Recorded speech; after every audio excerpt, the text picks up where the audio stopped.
Hello, ಇದು timeless reading. ಇದು ಯೂನಿವರ್ಸಿಂದ ನಿಮಗೆ ಬಂದಿರುವಂಥ ಗೈಡೆನ್ಸ್. ಯಾವುದಾದ್ರೂ ವಿಷಯದಲ್ಲಿ ಸ್ಟಕ್ ಆಗಿರ್ಬೋದು, ಎಲ್ಲಾದರೂ ನಿಮಗೆ ಬ್ಲಾಕೇಜ್ ಅಂತ ಅನ್ನಿಸ್ತಿರ್ಬೋದು, ನಿಮಗೇನಾದರೂ ಒಂದು ಮೋಟಿವೇಶನದ ಅವಶ್ಯಕತೆ ಇರ್ಬೋದು, ಮೋಟಿವೇಶ್ನಲ್ ಕೋಟ್ದ ಅವಶ್ಯಕತೆ ಇರಬಹುದು, ಅಥವಾ ನಿಮಗೆ ಅನ್ನಿಸ್ತಿರ್ಬೋದು ಇದ್ರೊಳಗೆ ನಾ ಸಿಕ್ಕಾಕ್ಕೊಂಡೇನಿ, ನನಗೊಂದು ಒಳ್ಳೆಯ ಅಫರ್ಮೇಷನ್ ಬೇಕಾಗಿದೆಯಪ್ಪ, ನಾ ಏನು ಚೂಸ್ ಮಾಡಲಿ ಅಂತ ನಿಮಗೆ ಅನ್ನಿಸ್ತಿರ್ಬೋದು.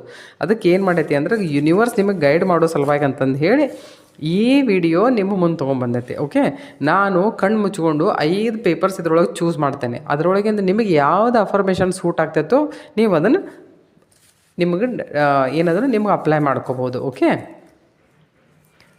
So 1 2 3 and this is 4 and this is 5. Okay, first we'll take this. I am grateful for my mind, body and spirit. Wow.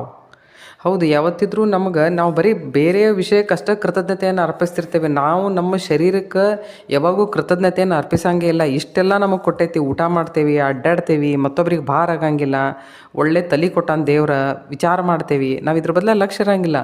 You always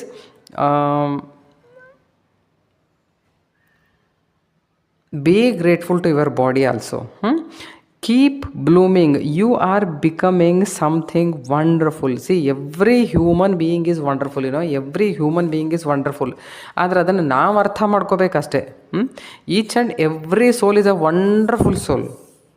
See, God never creates anything waste. ಇದನ್ನು ಯಾವತ್ತಿದ್ರೂ ತಲೆಯಾಗಿ ಇಟ್ಕೋರಿ ನೀವು. ನಮ್ಮ ಒಂದು ಸರ್ತಿ ನಮ್ಮನ್ನು ನಾವೇ ಡಿಸ್ರೆಸ್ಪೆಕ್ಟ್ ಮಾಡ್ಕೋತಿರ್ತೇವಲ್ಲ, ಅಯ್ಯೋ ನಾ ಹಂಗಲ್ಲ, ನಾ ಹಿಂಗಲ್ಲ. No, never do that. ನೀವು ಹೇಳಿದ್ದನ್ನು ನೀವೇನು ಅನ್ಕೋತಿರಲ್ಲ, ಅದನ್ನು ಬೇರೆಯವರು ಕೇಳದೆ ಹೋದರೂ ಸಹಿತ ನಿಮ್ಮ ಆತ್ಮ ಅದನ್ನು ಕೇಳ್ತಿರ್ತೈತೆ. ನಿಮ್ಮ ಶರೀರದ ಪ್ರತಿಯೊಂದು ಸೆಲ್ಲನ್ನು ಅದನ್ನು ಕೇಳ್ತಿರ್ತೈತೆ. ಅದಕ್ಕೆ ತಕ್ಕಂಗನ ನಿಮ್ಮ ಎಲ್ಲ ಬಾಡಿಯೊಳಗೆಲ್ಲ ಚೇಂಜಸ್ ಆಗ್ತಿರ್ತಾವೆ. Keep blooming. You are becoming something wonderful. Twice it came,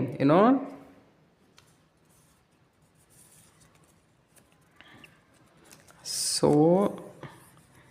the first step is always the hardest, but you have got this. Wonderful. Let go of what you cannot control. Peace will follow.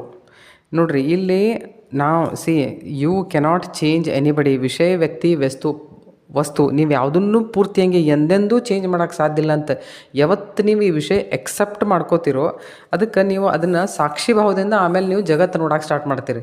ಅಂದರೆ ಹೌದಪ್ಪ, ಇದು ಇದನ್ನು ಹಿಂಗೆ accept ಮಾಡಬೇಕು. Okay, ನಿಮಗೆ ಅವ್ರು ಹೊಂದ್ಕೊಂಡ್ರೂ ಸರಿ, ಹೊಂದ್ಕೊಳ್ದೇ ಇದ್ದರೆ ಠೀಕೆ, ನೋ ಪ್ರಾಬ್ಲಮ್.